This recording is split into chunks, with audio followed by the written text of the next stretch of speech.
Welcome back. Vaughn C. Hardacker is a mystery novelist, and very happy to have you here, Vaughn. Thanks for coming in.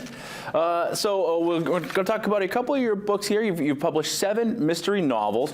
What was it about the genre that made you want to get into it in the first place? When I was writing my first book, I was going up and meeting with a bunch of authors in the Boston area, and unfortunately they were all mystery writers. Okay. I started out trying to do historical fiction. Okay. But you know, what I do is not really mystery, it's thriller. Okay. The difference is in a thriller you know who did it, and the question is how are we going to stop him. Okay. So let's talk about your one book here, Wendigo. It's your bestseller. What should people know about this book? Wendigo is a Algonquin Indian myth. The Algonquin Indian nation went from the Canadian Maritimes all the way out to Minnesota, of which up north our big First Nations are the Maliseets and the Micmacs, and they believe in the Wendigo. And the Wendigo was used for a couple of reasons. One, to scare kids, like our boogeyman, and secondly, to teach the kids about moderation, because the more the Wendigo eats, the more it needs to eat. And Basil Johnson, an expert, had said that the modern day Wendigo is the paper companies. The more wood they cut, the more they need to cut. Okay.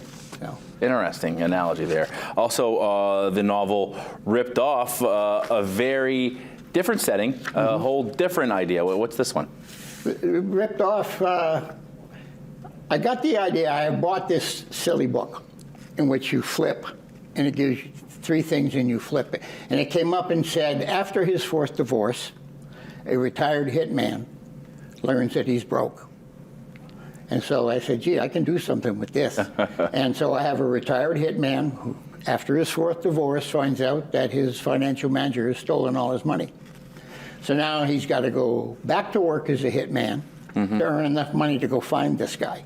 It's more international in depth, as it starts out in Maine, goes to Boston, goes back to Maine, goes down to the Caribbean, and ends up in the Amazon jungle. Here's a question. Just based on the last 20 years of entertainment we've taken in, has any assassin or hitman been able to happily retire? I think everybody's just, you know, there's just no peace in the world for those guys out there, right? Their money's stolen, their kids are taken. I make a statement in the book that usually when people in his occupation retire, it's followed briefly by their wife putting in an insurance claim. Okay, interesting stuff. Where can people get these books if they're so inclined? They're available through Amazon,